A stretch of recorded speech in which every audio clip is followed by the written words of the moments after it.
प्रिय बच्चों, आज हम कक्षा 10 गणित के अंतर्गत परिमेय तथा अपरिमेय संख्याएं संबंधित कुछ तथ्यों की जानकारी हम दे रहे हैं, जिनमें से सबसे पहले हम जानेंगे परिमेय संख्याएं।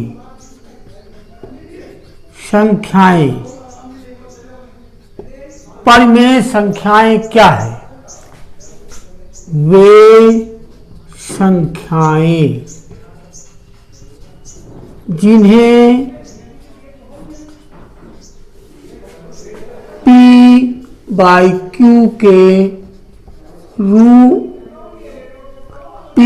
के रूप में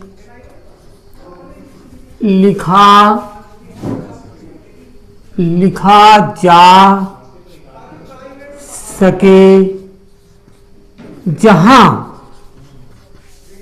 Q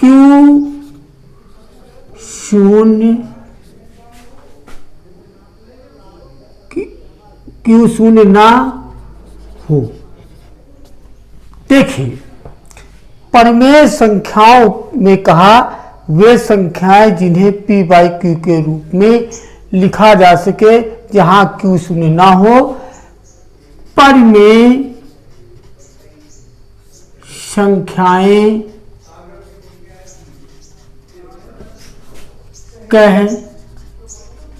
कहलाती हैं। तो इसके लिए उदाहरण में देखें। उदाहरण 1/2, 3/4, 0.125, 0.25, 1.5 सभी धनपूर्ण संख्याएं, सभी धनात्मक पूर्णांक।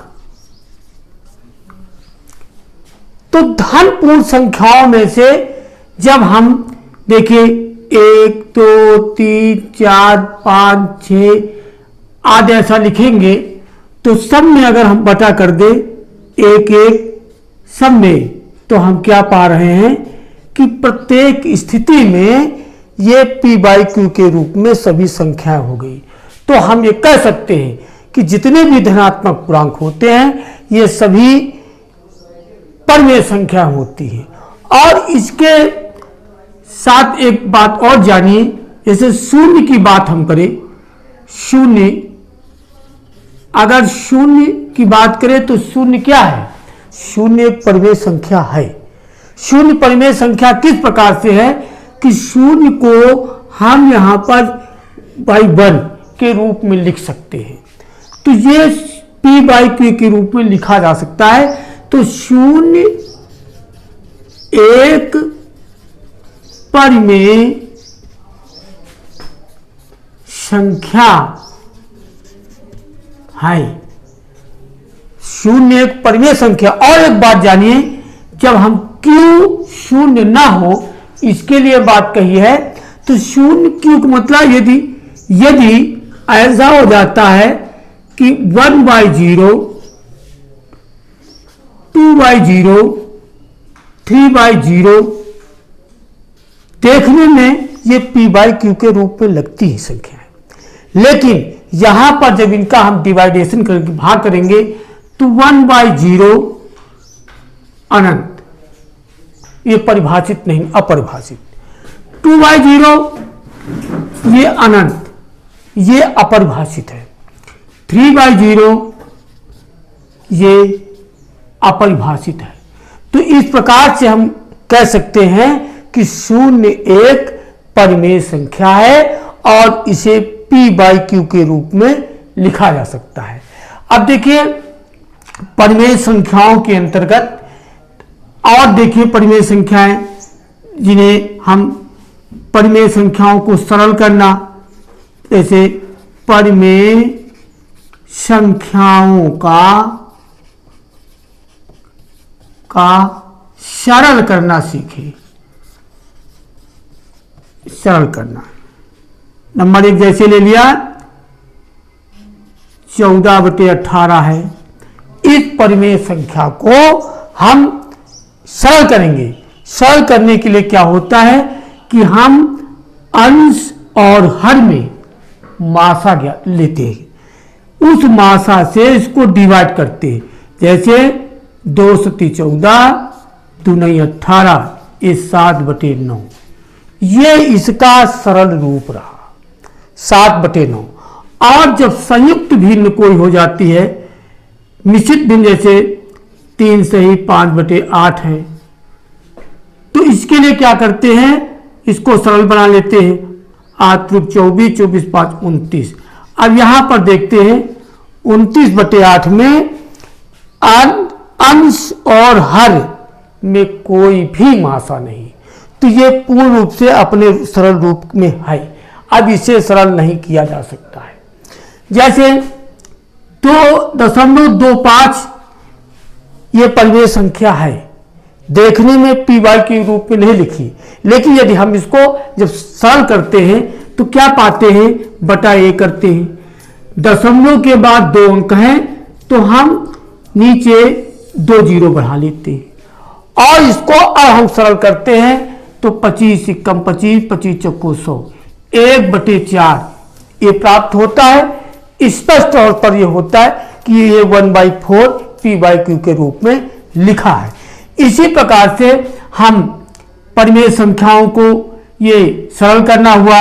इसके बाद परिमेय संख्याओं का जोड़, परिमेय संख्याओं का जोड़, परिमेय संख्याओं का जोड़ में देखिए जैसे 3/5,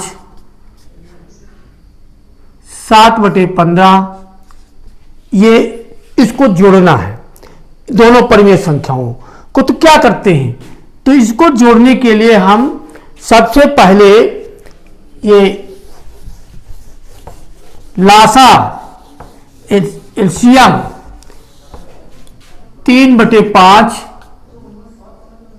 7/15, पहले क्या करते हैं 15, 5 का हम एलसीएम लेते हैं।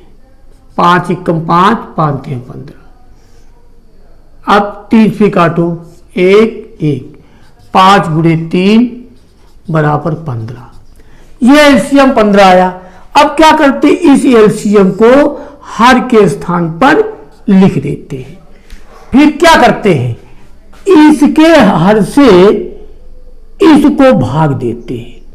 यहां 5 से भाग दिया, 5 × 15, 3 आया, 3 से इसको अंश में गुणा कर 3 × 9 प्लस लगा दिया। फिर क्या करते हैं, इस 15 को इस 15 से भाग कर देते हैं। तो 15 × 15, 1 आया, अंश में गुणा करो, 7 × 7। इस प्रकार हम लिख दिया 9 × 7 = 16, 16/15। अब ये दो परिमेय संख्या, अगर 3/4, 5/6, 7/12, ये 3 संख्याओं को ले लिया एलसीएम, तो फिर वही प्रक्रिया है। 4, 6, 12 का एलसीएम लेंगे तो इसका एलसीएम होगा 12। इसके हर से इसको भाग देंगे, 4 × 12, 3 आया, 3 × 9। फिर 6 से इसको भाग कर दो, 6 दूनी 12, 2 आया, 2 × 10। फिर 12 से इसको भाग कर देंगे, 12 × 12, 1 आया, 7 × 7। तो यहां पर 10, 9, 19, 19, 7, 26, 26/12। अब इसको हम सरल कर सकते हैं, 2 × 2, 2 × 6, 2 × 12। तो ये परिमेय संख्याओं का जोड़ रहा।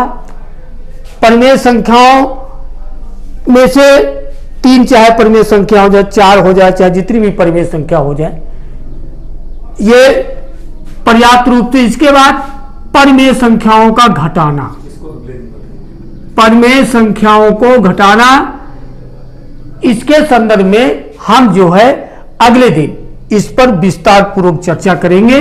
आज इतना ही, अगले दिन परिमेय संख्याओं के घटाने के संदर्भ में बताएंगे। Thank you.